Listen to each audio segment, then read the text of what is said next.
Warga desa itu percaya ada satu kutukan yang tak pernah benar-benar hilang. Kutukan yang tertulis di dalam kitab primbon kuno dan akan bangkit ketika tradisi leluhur dilanggar. Di sebuah desa terpencil di tanah Jawa, setiap malam satu suro selalu terdengar suara gamelan tanpa wujud. Tak ada yang berani keluar rumah setelah tengah malam, karena konon arwah penjaga desa sedang mencari keturunan yang belum diruat. Semua orang mematuhi aturan itu, kecuali satu keluarga. Mereka menganggap ritual ruatan hanyalah mitos kuno yang tidak masuk akal. Sampai akhirnya teror mulai datang satu persatu. Dimulai dari suara langkah kaki di atap rumah saat hujan deras, bayangan hitam yang muncul di cermin, hingga sosok perempuan berkebaya putih tanpa wajah yang berdiri diam di bawah pohon beringin. Dan yang paling mengerikan, anak bungsu keluarga itu tiba-tiba kerasukan, lalu berkata dengan suara menyeramkan, "Janji leluhur belum dibayar, tumbal harus diambil." Sejak malam itu, kematian misterius mulai terjadi di desa. Ayam mati tanpa kepala ditemukan di depan rumah. Air sumur berubah merah seperti darah. Bahkan kitab primbon tua milik keluarga mereka tiba-tiba terbuka sendiri pada halaman kutukan. Tidak ada yang sadar bahwa mereka telah membangunkan sesuatu yang seharusnya tetap terkubur sejak puluhan tahun lalu. Dan saat malam satu suro tiba, sesuatu datang mengetuk pintu rumah mereka. Warisan yang terlupakan. Di lereng pegunungan Jawa yang diselimuti kabut tebal, berdirilah sebuah desa tua bernama Kertosari. Desa itu terkenal karena masih memegang teguh kitab primbon warisan leluhur. Setiap anak yang lahir dengan weton tertentu wajib menjalani ritual ruwatan sebelum usia 25 tahun.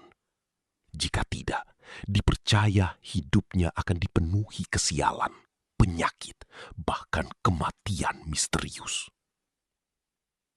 Namun semua berubah ketika seorang pemuda bernama Raka pulang dari kota. Raka adalah mahasiswa modern yang tak percaya mitos. Ibunya, Sulastri, langsung menyambutnya dengan wajah cemas. "Nah, malam Jumat Kliwon besok, kamu harus diruat." Raka tertawa kecil.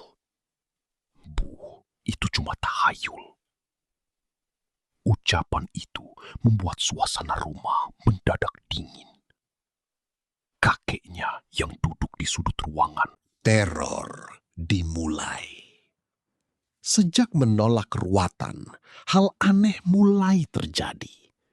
Raka sering mendengar suara gamelan dari belakang rumah setiap tengah malam, padahal tak ada hajatan apapun.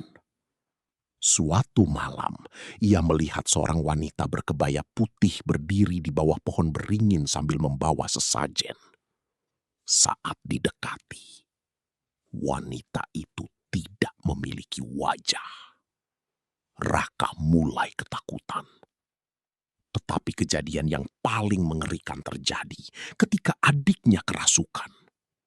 Dengan suara berat seperti orang tua, adiknya berkata, "Keluarga ini punya janji darah, dan janji itu belum dibayar." Lampu rumah berkedip, dinding mulai retak sendiri. Dari dapur terdengar suara tangisan perempuan. Ibunya menangis histeris karena sadar satu hal. Mereka telah melanggar tradisi keluarga yang diwariskan turun-temurun. Rahasia kitab primbon. Keesokan harinya, kakek Raka membuka peti tua berisi kitab primbon kuno. Di dalamnya tertulis, keturunan weton Selasa Kliwon wajib diruat pada malam satu suro. Jika dilanggar, penjaga garis keturunan akan bangkit meminta tumbal. Raka mulai sadar bahwa semua kejadian ini nyata. Kakeknya lalu mengungkap rahasia besar. Puluhan tahun lalu, leluhur keluarga mereka pernah meminta kekayaan melalui ritual pesugihan tersembunyi. Sebagai gantinya, setiap generasi harus menjalani ruatan agar kutukan tidak bangkit. Namun Raka terlambat percaya. Karena malam itu, bayangan hitam mulai... Malam ruatan. Malam satu suro akhirnya tiba.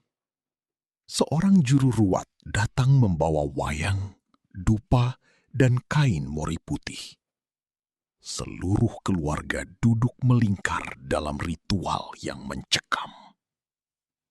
Angin bertiup sangat kencang. Makhluk itu berteriak, "Janji belum lunas." Tiba-tiba lampu padam. Semua orang panik. Raka merasa seseorang menarik kakinya ke bawah lantai kayu rumah. Ia menjerit keras. Sang juru ruat terus membaca mantra sambil membakar halaman primbon tertentu. Beberapa detik kemudian, suara tangisan berhenti. Angin mendadak sunyi. Dan sosok hitam itu perlahan menghilang bersama asap hitam pekat. Pohon-pohon di luar rumah bergerak seperti menari. Saat mantra dibacakan, Raka tiba-tiba melihat sosok hitam besar berdiri di belakang keluarganya. Matanya merah menyala. Mulutnya tersenyum panjang hingga ke telinga. Kutukan yang belum selesai. Keesokan paginya, desa kembali tenang. Namun sebelum meninggal, sang kakek memberi pesan terakhir. Primbon bukan sekedar ramalan, tapi pengingat bahwa manusia jangan melupakan leluhurnya. Raka akhirnya percaya bahwa ada tradisi yang tidak boleh dipermainkan. Tetapi saat ia hendak meninggalkan desa, ia menemukan satu halaman primbon yang belum terbakar.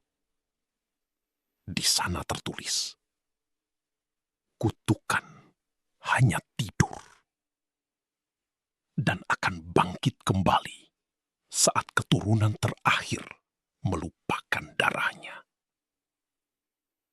Malam itu, suara gamelan kembali terdengar dari kejauhan. Dan di bawah pohon beringin, wanita tanpa wajah itu masih berdiri menunggu.